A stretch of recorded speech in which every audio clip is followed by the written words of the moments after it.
Welcome back to another episode of OakieVision. My name is Ryan Barnett, Sports Information Director here at Menlo College, and my guests this week are a couple of the incredible student athletes here at Menlo College who double as our resident assistants. I'm joined by Malia Johnson of the softball team and Richard Kiel of the baseball team.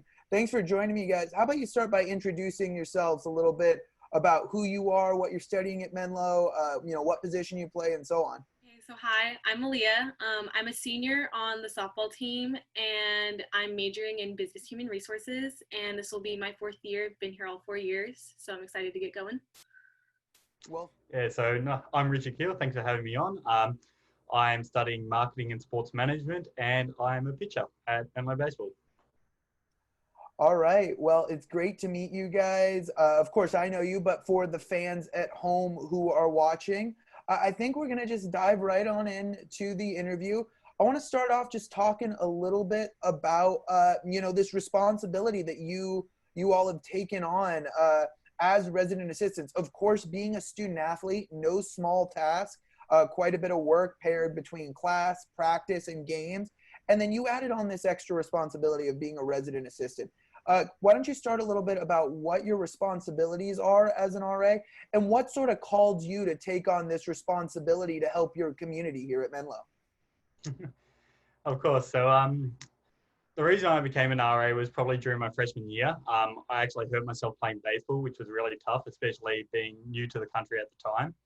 I was constantly getting frustrated with myself and those kind of things and with the game I love. So I actually tried to find a way or something away from baseball to get my mind off it for a little bit, which is why I applied to be an RA. I also wanted to be a leader in our program, and I thought that was a good way to do that and learn how to do that. So that's why I went for it, and fortunately I was lucky enough to get it. And some of the responsibilities, I think, luckily for my RA team and I, we have some pretty good residents on campus, so it makes our job a lot easier. But basically, we're just there for any needs that our residents have and trying to create a safe and fun community for everyone. So some of our goals as RAs is to create a sense of community and to also keep this community safe. So typically in a normal semester, we're on call like every 6 to 10 days. But right now it's every 4 days because there's only 4 of us on campus. And then some of the responsibilities that we have, we go on rounds and we hold the duty phone. So anyone who needs help or anything in the dorms, they can call us, and we'll do our best to make sure they get what they need. And what inspired me to take on this challenging semester is last semester I applied to be one of the head RAs, and after getting the position, I accepted the role. And I signed up to be part of Menlo's community, and no matter what the issues or challenges were, I felt like I still wanted to be a part of it and hopefully make the experience the best I can. So I'm just hoping that I can do my best and make it feel as homey as it can for the other residents here with me. Well, I know you both do an amazing job here at Menlo, keeping the campus not only safe, but also our student body active outside of the classroom, really building that campus community, which is one of the staples here at Menlo College. Switching gears a little bit to last season in sports, of course, a crazy one. You both being spring sport athletes. I'm going to take you back to March 16th, the day that the NAIA decided to cancel the spring season due to the pandemic. What was really going through your heads? Of course, neither of you really local students, Malia from the Sacramento area, and then Richard, of course, you being an international student from Australia, which adds a whole other piece to the puzzle. What was sort of the process from March till today, and being back on campus? Did you go home? Was it difficult getting back here? Why don't you just walk me through that? Yeah, no worries. So, March 16th, that was definitely a brutal day.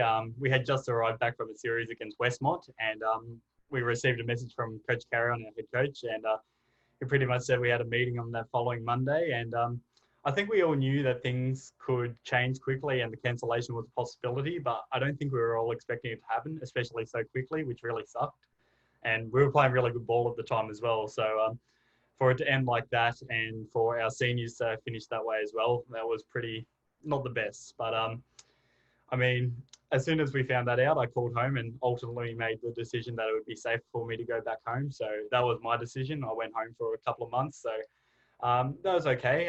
Unfortunately, the process to get over there, and to come back was a bit of a headache when I arrived. I had to quarantine for 2 weeks. So I thought that was hard at the time, but the process to get back would end up being a lot harder than what that was. So yeah, I ended up having to, the hardest part was trying to get out of Melbourne into Sydney, which was, Melbourne's the city I live in. So to get to Sydney was a big pain in the backside.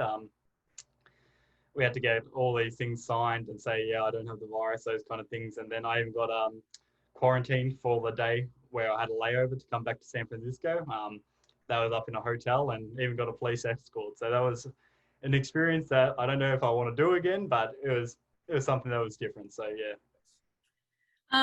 That day was, there were a lot of emotions going around, especially for our seniors.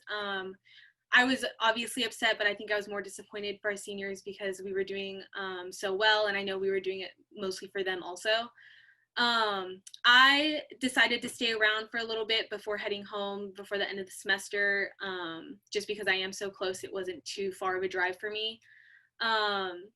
But since then, I was one of the summer RAs, so I also came back on campus to be a part of the summer community as well.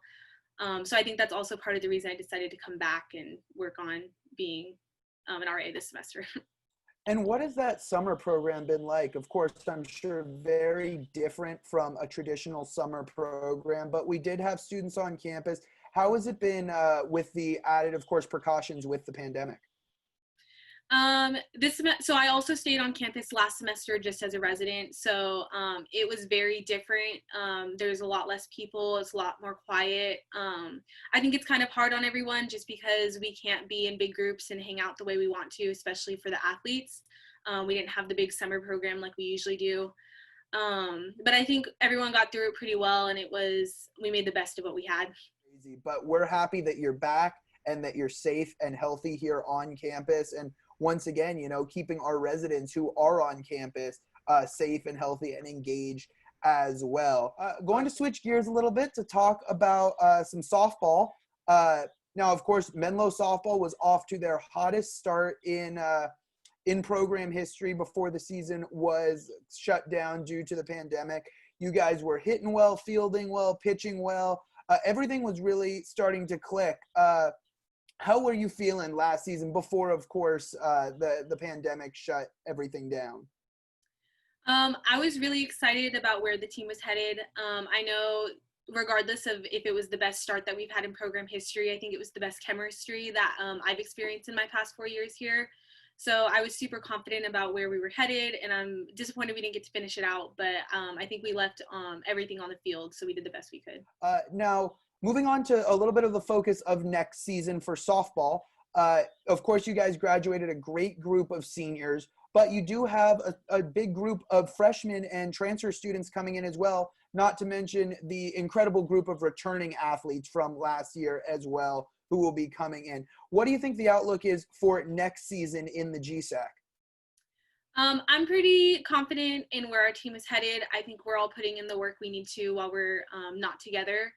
I think it's going to be hard coming back just because we haven't been practicing together, but I think that the girls that we have on this team, including the newbies, are going to be motivated the way that we need to be to come into spring without having a fall like usual.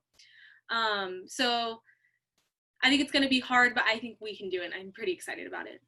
And have you gotten the chance to meet with some of your new incoming teammates, as I'm sure through recruit visits before the season ended, but then also have you been able to stay in touch with your current team and some of the new teammates online during this time? Yeah, so for the past couple months, we've done like a couple Zoom check-ins where we just kind of get to know each other and make sure that we're staying connected the best we can, especially because usually right now we'd already be meeting girls and like having team bonding and stuff. So we usually meet over Zoom and just kind of talk and have fun and get to know each other that way. So it's a little bit different, but I think we're getting to know each other pretty well. Let's move on a little bit to talking about your sport this season. Now, Coach Carry-On in the baseball team, entering his fourth season with the baseball team. The team has continued to show improvement all 4 years. You're entering your third season, of course, all with Coach Carry-On, and you've become sort of a trusted arm out of the bullpen in middle relief.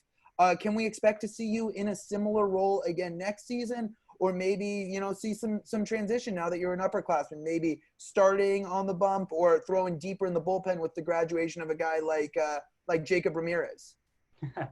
Well, I'd definitely like to become a starter one day, but ultimately I'm happy to do whatever is needed for the team at the time. Last season, my role was to come in, throw strikes, and properly slow down the game a little bit, help us get out of a few jams. But whatever my role is, I'm ready to compete and help the team win pretty much. As you said, each year we've got better and better. I think that's a credit to our coaches and our playing group. I mean, we keep working hard and have something good going here at Menlo. So, yeah. And let's talk a little bit about the pitching game here at the NAI level and at the Golden State Athletic Conference level. Of course, one of the most grueling on pitching arms. You go, you know, 4 games a week on most weeks, doubleheader Friday, doubleheader Saturday. And then occasionally you'll have a midweek, like a Tuesday or Wednesday single game non-conference as well. That's got to be grueling for a pitcher. We see you guys throwing 2 and 3 times out of the bullpen in the week, but we do see as well 5 new arms being added to the pitching staff this year by Coach Carrion. And you're getting some guys back that originally we were unsure about with the new NAIA eligibility rules. So is that sort of a relief in your head that you're going to have more arms in the bullpen and more guys who can start to sort of spell you and get you just working maybe 1 game a week? Or would you rather sort of be a competitor and you like that mentality of being out there 2 and 3 times a week? Absolutely. I think it's great to have the extra depth. I mean, don't worry, I love being a Bulldog as well. But if you look at any successful team, they've always got the depth. So the fact that we're heading in that direction is definitely a positive for our program and our goals. I think the thing we have to remember, though, is that it isn't just our program that have the returning seniors and those kind of things. So I think that just gives us another reason to start working harder and try and outcompete other teams. I mean, always being ready when our name is called is a big part of that. And as you said, like, although we do have those extra arms, I mean, things happen in the season, so you always have to be ready to go. So, yeah. Well, we've come accustomed to seeing your name or you being ready when your name has been called, Richard. I'm going to wrap us up here. You know, for both of you, it's going to be an interesting semester here in the fall, but what are you most looking forward to this fall serving as a resident assistant? And for your sport, how do you plan to stay both physically and mentally tough as we get closer and closer to the spring and your season starting? I think I'm looking forward to the individual growth from everyone, because I know right now, because we can't practice as a team, a lot of people are taking time to focus on their weaknesses and grow in their strengths.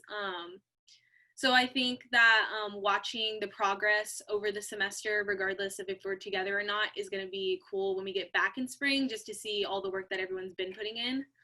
And I think that's what's pushing me to stay physically and mentally ready, knowing that my teammates are doing the same thing. And we're hoping for the best case scenario for spring. So hopefully we get to get back out there right in January. And that's pushing me to get all my reps and workouts in the fall right now. Yeah, well, it's definitely, there's a few things to look forward to this semester. I mean, everything being virtually does look very different, but I mean, I think Menlo's done a great job of keeping everyone interacted and those kind of things. So I'm looking forward to how that keeps growing and expanding. But baseball-wise and those kind of things, I think the mental side will definitely be key. During this time, it's easy to get complacent, especially when you don't have the guys that you work hard around with supporting you and those kind of things. But I think the best way about going about that is cementing a routine. I mean, knowing that you are working hard towards a goal, not just for yourself, but for the team. I think that really helps. By having that inside, it pushes you to do the physical work as well. So I think all those things play a part. And I mean, we don't want to we don't want to be behind the 8 ball when we start. And I have faith in all the boys that they're doing their part, and I'm sure they have the same in me, and that we're ready to go for success. All right. Well, we're looking forward to both baseball and softball being ready to go this spring. That'll wrap it up for this episode of OakieVision. I want to thank you, Richard, and you, Malia, for your time. Thanks for having me. Thanks for having us. All right, fans. Well, thanks for tuning in to another episode of OakieVision. Stay tuned for next week's interview. We'll do our best to keep your finger on the pulse here of Menlo College Athletics. Thanks for tuning in and have a great week.